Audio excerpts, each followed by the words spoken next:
Good evening everyone. हमारी पिछली class में हम लोगों ने जिन चीज़ों को पढ़ा था, मैं उम्मीद करता हूँ वहाँ तक की सारी चीज़ें आप सबको क्लियर होंगी। यदि उससे रिगार्डिंग कोई भी डाउट है तो आप सारे के सारे लोग उसको कमेंट बॉक्स में पिन कीजिए, जो ऑनलाइन देख रहे हैं, और जो तुमको पूछना है तुम लोगों को पूछो, ठीक है। पिछली क्लास में हम लोगों ने क्या पढ़ा था उसको एक बार रिवाइज, थोड़ा सा रिवाइज करते हैं, रिकैप करते हैं, और इसके बाद हम लोग आज की क्लास की तरफ चलेंगे। जो हमारी ये यूनिट है सेकंड वाली, ये आज खत्म होने वाली है, ठीक है। पिछली लगभग 3 सेशंस में हम लोगों ने इसको कवर किया हुआ है। Different type of separation process हम लोगों ने कल कवर किए हुए थे। सेपरेशन प्रोसेस से मतलब है, जब भी कोई भी मिक्सचर होता है, कोई भी मिक्सचर कम से कम दो सब्सटेंस से मिलकर बना होता है। वो जो दो सब्सटेंस हैं, पहली बात तो ये, क्या उनको अलग किया जा सकता है? अगर वो अलग किए जा सकते हैं तो क्या सारे मिक्सचर्स को किसी एक प्रोसेस से ही अलग किया जा सकता है, या हर एक मिक्सचर के लिए डिफरेंट डिफरेंट प्रोसेस होती है? इन सारी चीजों के बारे में हम लोगों ने कल बात की थी। तो लगभग 6 से 7 विधियां, 6 से 7 मेथड्स हम लोगों ने देखे थे, जिनमें से पहला इवेपोरेशन हम लोगों ने देखा था। इवेपोरेशन के बाद हम लोगों ने क्या पढ़ा था?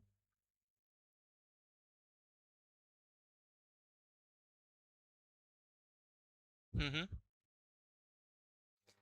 इवेपोरेशन के बाद हम लोगों ने क्रोमेटोग्राफी वगैरह पढ़ा था, फिर सब्लिमेशन पढ़ा था, फिर डिस्टिलेशन पढ़ा था, फ्रैक्शनल डिस्टिलेशन पढ़ा था, क्रिस्टलाइजेशन पढ़ा था। यही सारी चीजें तो पढ़ी थी। एक बार देख लेते हैं उनको, क्या था वो, ताकि क्लियर हो जाए ये चीजें। और भूलना नहीं है, ऐसे अगर सारे लोग भूलेंगे तो फिर कैसे हो पाएगा, बताइए। एक ही चीज हम लोग बार बार थोड़ा पढ़ेंगे बहुत लंबे समय तक। Evaporation, centrifugation, sublimation, chromatography, distillation, fractional distillation, crystallisation, हर एक मेथड क्लियर है। इसमें क्या होता था, इसमें क्या होता था, इसमें क्या होता था, इसमें क्या होता था, इसमें क्या होता था, सारी चीजों के बारे में बात की हुई थी। सेंट्रीफ्यूगेशन में क्या होता था? सेंट्रीफ्यूगेशन में क्या करते थे हम लोग, कौन से मेथड्स थे, कौन सी ऐसी चीजें थी जिनको सेंट्रीफ्यूगेशन से अलग करते थे? किस प्रिंसिपल पर सेंट्रीफ्यूगेशन वर्क करता है? सारे लोग बताइए एक बार। कम से कम मुझे पता होना चाहिए कि जो चीजें मैंने कल बताई थी वो आप सबको वास्तव में समझ में भी आई है या नहीं, क्योंकि क्लास में टॉपिक को खत्म करके आगे बढ़ जाना बहुत आसान होता है। नो, आयरन वाटर नहीं होता है। और कोई? सेंट्रीफ्यूगेशन के प्रोसेस से हम उन सब्सटेंसेस को अलग करते हैं जिनमें डेंसिटी का डिफरेंस होता है। कोई चीज भारी ज्यादा होती है, कोई चीज हल्की होती है। तो जब उनको बहुत जोर से स्पिन करते हैं, घुमाते हैं, तो क्या होता है? भारी चीजें पास में रह जाती हैं, हल्की चीजें बाहर चली जाती हैं। तो जो चीजें भारी वाली होती हैं उनको हम एक्सट्रैक्ट कर लेते हैं, और हल्की वाली चीजें बाहर घूमती रहती हैं। समझ में आया इतना? सेपरेटिंग फनल में क्या करते हैं? उनमें भी ऐसी चीजों को लेते हैं जिनमें डिफरेंट डेंसिटीज होती है, और जो इमिसिबल होते हैं, आपस में मिलते नहीं है, जैसे ऑयल एंड वाटर है, उसको थोड़ी देर के लिए रख देंगे। जब डिफरेंट लेयर्स बन जाती हैं, तो हम जो स्टॉक वाला होता है उसको खोलते हैं, स्टॉप कॉक जो होता है उसको खोलेंगे, वहां से धीरे धीरे करके डिफरेंट डिफरेंट जो मटेरियल्स था वो हम लोग निकाल लेते हैं। जैसे देखते हैं इस बार, ये है separating method. Different different layers बनती हैं, इसके बाद एक स्टॉप कॉक को खोलते हैं, ये वाली लेयर निकाल लेंगे, फिर ये वाली, फिर आगे वाली। तो ये जो सिस्टम है, ये सेपरेटिंग फनल का है। टू इमिसिबल, इमिसिबल होना चाहिए, उनको आपस में मिलते नहीं है वो। इन्हीं सारी चीजों के बारे में एक चीज और बात की हुई थी, क्रोमेटोग्राफी सबसे ज्यादा एक डिफरेंट टाइप का है, कलर से रिलेटेड है। क्या, किस प्रिंसिपल पर वर्क करता है? सॉल्युबिलिटी के प्रिंसिपल पर। डिफरेंट डिफरेंट कलर्स के जो कलर्स थे, इसमें डाई थी, वो डिफरेंट डिफरेंट वाटर में डिफरेंट टाइप से घुलती है, सॉल्युबल। जैसे ही इसको इसमें डुबाया, वाटर ऊपर चढ़ा, कैपिलरी एक्शंस की वजह से होता है कैपिलरी एक्शंस, जमीन का पानी ऊपर आ जाता है। आता है कि नहीं खेतों में जनरली?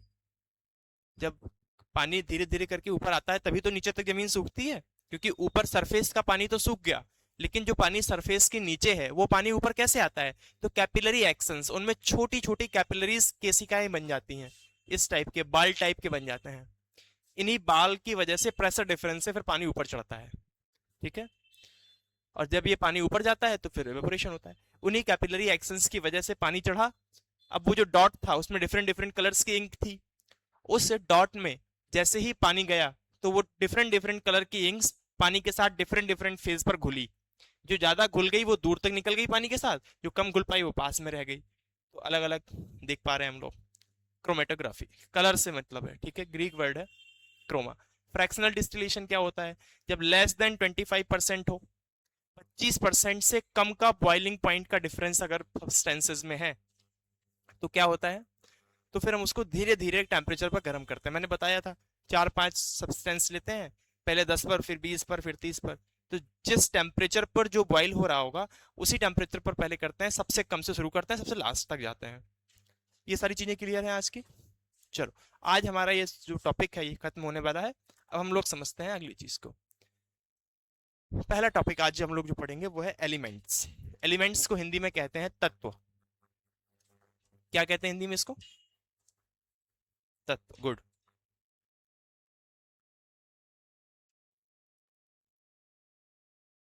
तत्व क्या होता है, कोई बताएगा? क्या होता है तत्व? तत्व, जब कोई इंसान तत्व कहता है तो उसका क्या मतलब होता है उस शब्द से?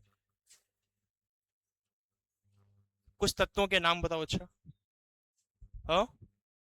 मेटल। और कॉपर। वो तो मेटल ही हो गया ना, और मेटल के अलावा?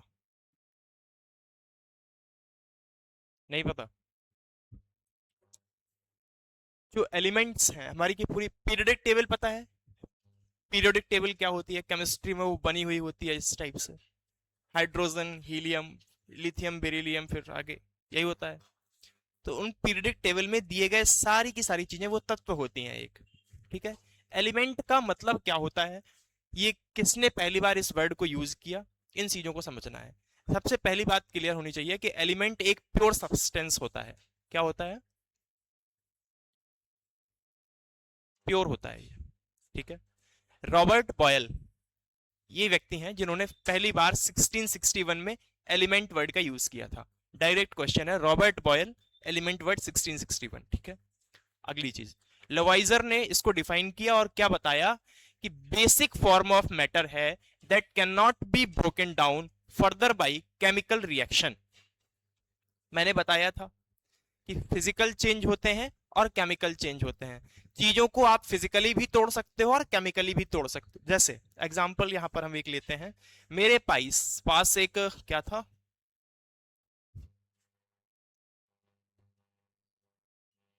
सपोज आप करिए ये मेरे पास जिंक सल्फेट है ZnSO4।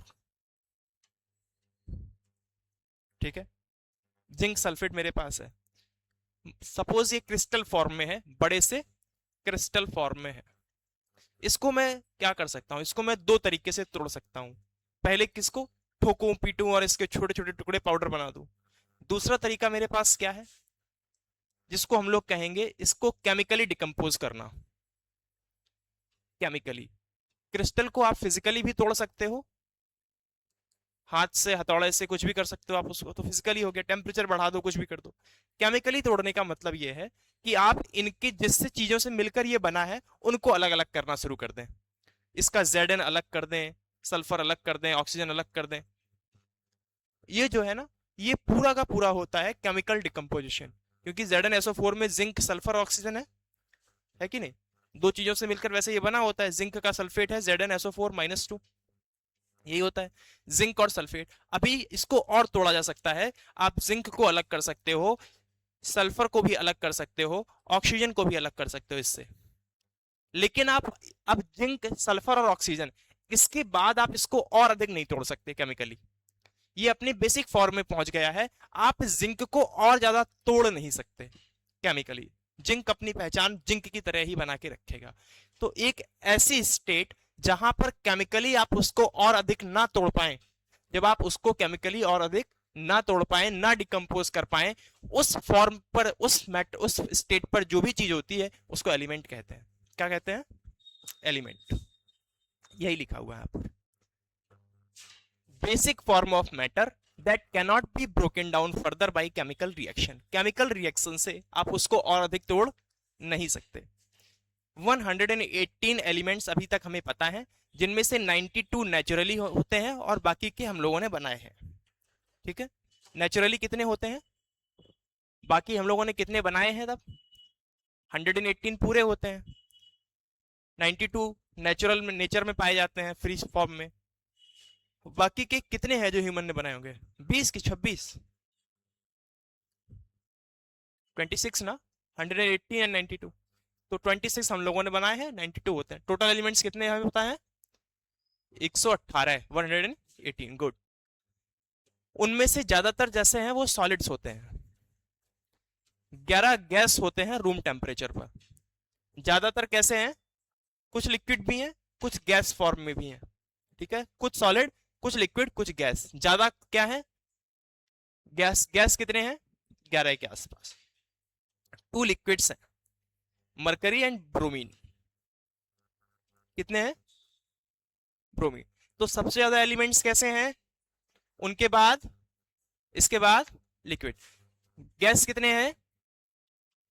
11, 11 ही है तो गैस लिखा हुआ है। लिक्विड कितने हैं? 2। कौन कौन? Mercury and bromine. Room temperature पर लिक्विड फॉर्म में ही रहते हैं ये। आपने देखा है कभी मरकरी को?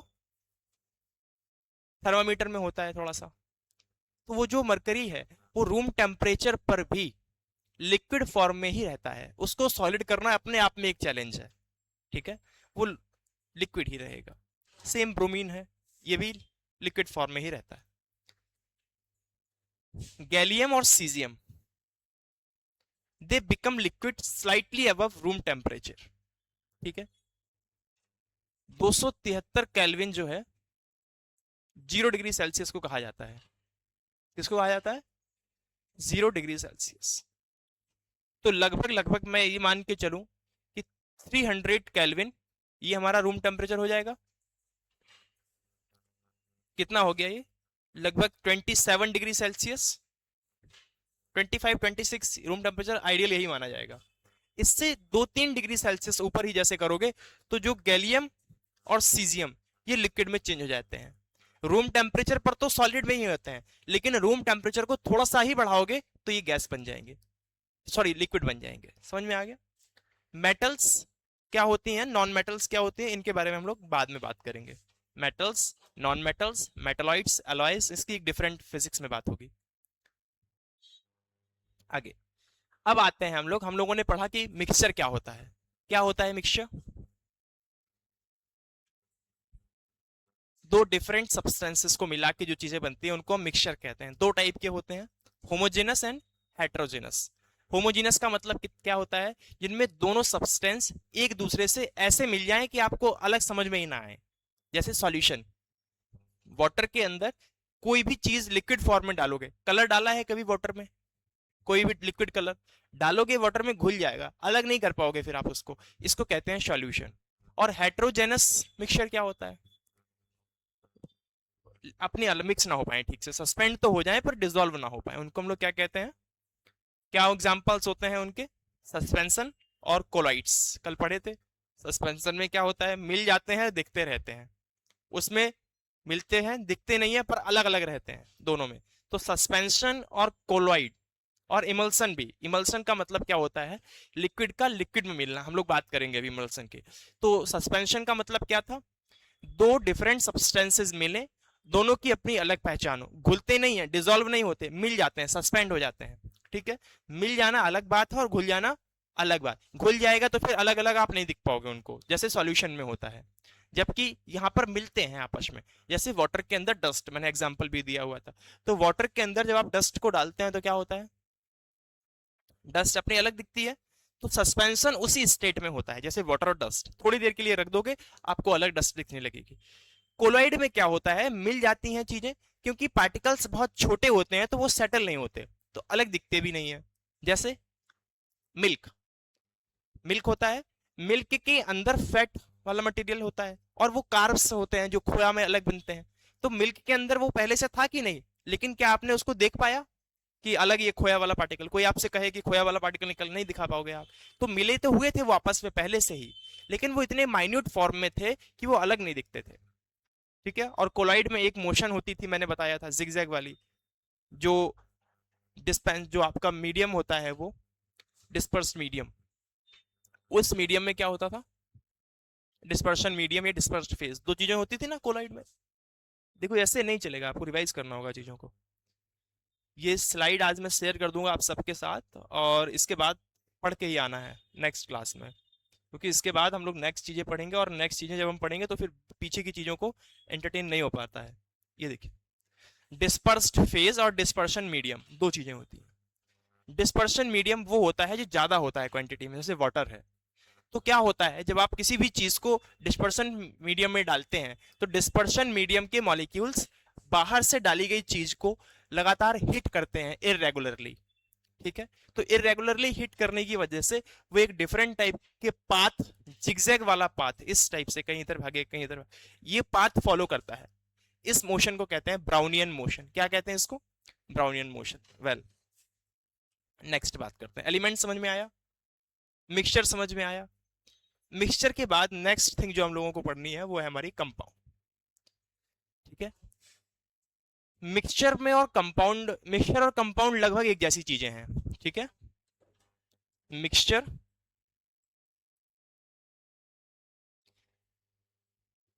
ऑलमोस्ट इक्वल टू कंपाउंड, बाकी सारी चीजों में वो एक जैसे हैं। ठीक है, बेसिक डिफरेंस उनमें क्या है कि जब आप मिक्सचर बनाते हो तो जैसे मान के चलो आप बना रहे हैं शरबत, मिक्सचर है, वाटर के अंदर चीनी डाल रहे हैं आप, तो चीनी कितनी डालेंगे इसका कोई नियम है? क्या नियम है इसके लिए? लेकिन आप अपने हिसाब से चीनी डालते हैं, कुछ लोग कम मीठा पियेंगे, कुछ लोग ज्यादा मीठा पियेंगे।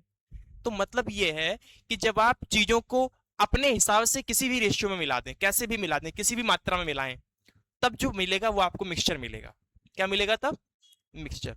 मिक्सचर का मतलब है when we combine the substances in the amount that we want. उसके लिए कोई यूनिवर्सल रूल नहीं है। समझ में आया? यूनिवर्सल कोई रूल नहीं है, हम जैसे चाहें वैसे मिला सकते हैं, और इस टाइप से कोई भी चीज बन के आएगी उसको क्या कहेंगे हम लोग? मिक्सचर। कंपाउंड में क्या होता है? कंपाउंड में उनके अमाउंट में मिलाने का एक डेफिनेट रेशियो होता है। क्या होता है? Definite ratio. मतलब अगर आप 1 ग्राम इसको लेंगे तो उसी के रिस्पेक्ट में दूसरी चीजें डालनी पड़ेगी। सपोज मैंने वाटर बनाना है,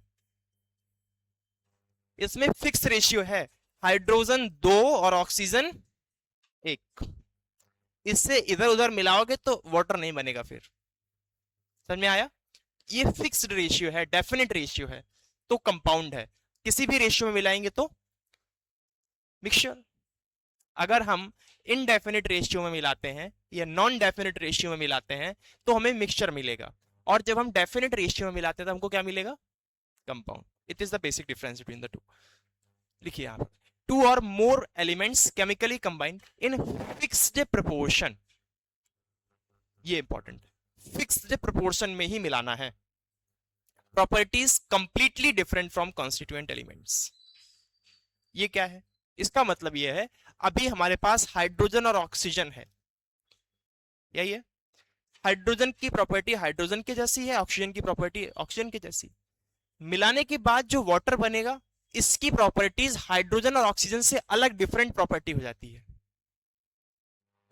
कार्बन और ऑक्सीजन को मिलाने पर CO2 बनेगा, तो CO2 की प्रॉपर्टीज कार्बन से और ऑक्सीजन से दोनों से डिफरेंट हो जाती हैं। इस टाइप से जो बनता है इसको कंपाउंड कहते हैं। क्या लिखा है? जो प्रॉपर्टीज हैं they are completely different from constituents. जिन चीजों से मिलकर वो बना हुआ है उनसे डिफरेंट प्रॉपर्टी आती है, जबकि मिक्सचर में ऐसा नहीं होता है। मिक्सचर में चीनी डालोगे तो मीठा लगेगा, फिर नमक डालोगे तो नमकीन लगेगा, फिर यही होता है डिफरेंस। अगली चीज क्या है? एग्जाम्पल, जैसे आयरन और सल्फर को मिलाया है तो आयरन सल्फाइड बनता है। On heating FeS gives H2S gas, mixture of Fe plus S gives H2 gas. मतलब क्या है? जब आपने Fe और S को मिक्स करके मिलाया, लोहे को और सल्फर को मिक्स करके मिलाया, आपको आयरन सल्फाइड मिला। जब आप इसको गर्म करेंगे, मिक्सचर, ये मिक्सचर नहीं है, कंपाउंड है FeS को गर्म करेंगे तो हाइड्रोजन सल्फाइड गैस निकलेगी। मतलब जब आप उसको फिक्स्ड रेशियो में मिलाएंगे, 1:1 रेशियो में मिलाएंगे तो FeS बनेगा। क्या बनेगा? Ferrum sulphide. ठीक है, आयरन सल्फाइड कहते हैं इसको। ये आयरन सल्फाइड जब भी आप इसको गर्म करेंगे, हीट करेंगे, तो कौन सी गैस देगा? H2S hydrogen sulphide. क्या? अगर आप इसको किसी भी अपने मन से किसी भी रेशियो में मिला दे रहे हैं 1:3 या जैसे भी डाल दे रहे हैं, इसके बाद जब आप इसको गर्म करेंगे तो बनेगा तो Fe और प्लस एस है। FeS नहीं बन पाएगा, ये आपका Fe रहेगा और S रहेगा, FeS नहीं बन पाएगा। ठीक है, वो दोनों कंबाइन नहीं हो क्योंकि रेशियो अलग अलग है। ठीक है, तो Fe प्लस एस बनेगा और गर्म करोगे तो हाइड्रोजन गैस देगा। अब यहां पर कौन सी गैस थी? Hydrogen sulphide. वही चीजें मिला रहे हैं हम, उधर भी हाइड्रोजन मिला रहे हैं, इधर भी मैंने सल्फर और आयरन मिलाया, इधर भी मैंने सल्फर और आयरन मिलाया। जब उसको मैंने एक फिक्स्ड पोर्शन में मिलाया तो एक नया कंपोनेंट हमारा बन के आया, क्या नाम है? Iron sulphide. उसको गर्म करने पर हाइड्रोजन सल्फाइड गैस निकलती है।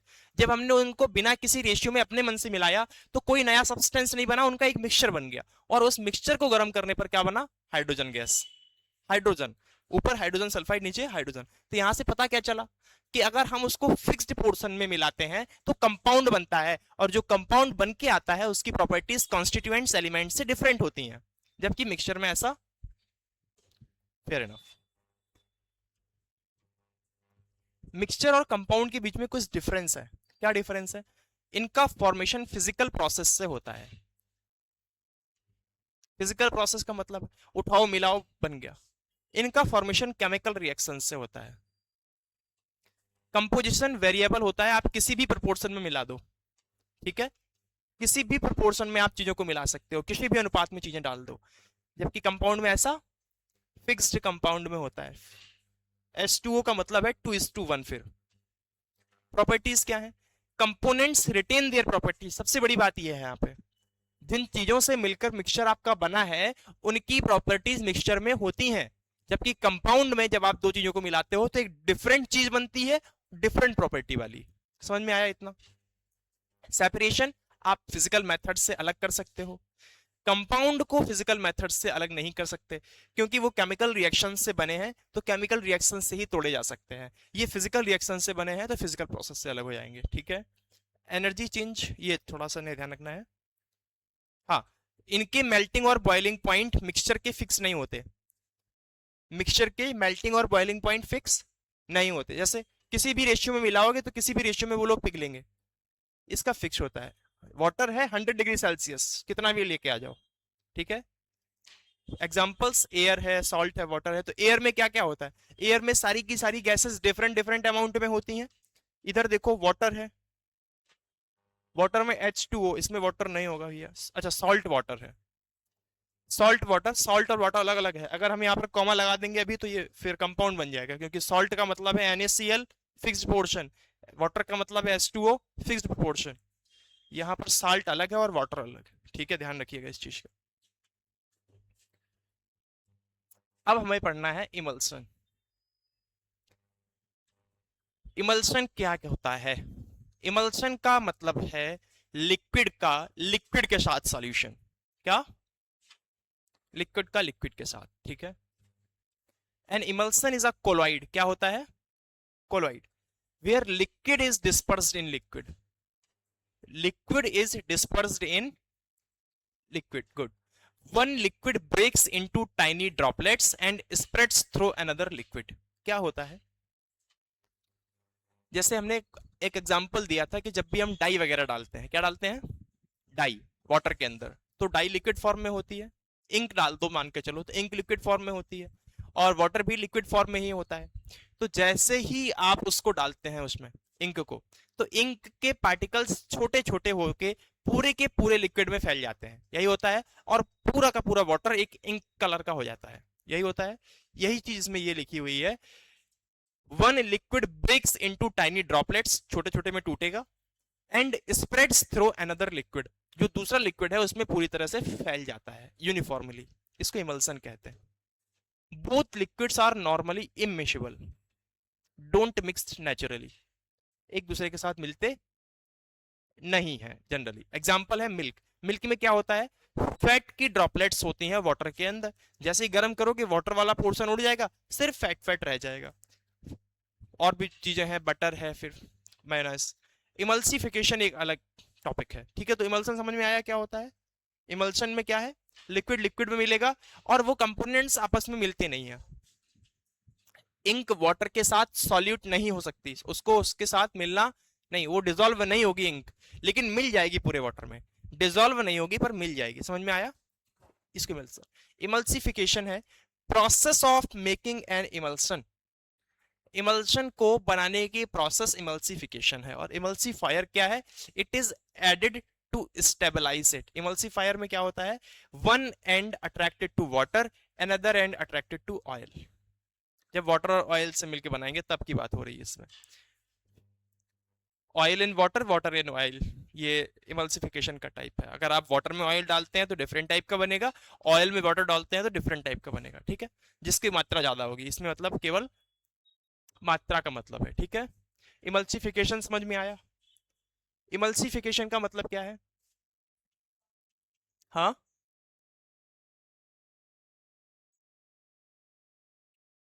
Process of making emulsion, emulsion को बनाने की प्रोसेस इमल्सिफिकेशन। और इमल्सीफायर, इमल्सीफायर एक ऐसा सब्सटेंस होता है, क्योंकि इमल्सन जो है वो स्टेबल नहीं होता है, तो उसको स्टेबल करने के लिए इमल्सीफायर डाला जाता है, ठीक है? इमल्सन क्या है? लिक्विड को लिक्विड के साथ मिलाना। इमल्सिफिकेशन है इमल्सन को बनाने की प्रोसेस, और इमल्सीफायर है स्टेबल करने के लिए मिलाया गया कंटेंट। समझ में आ गया इमल्सन?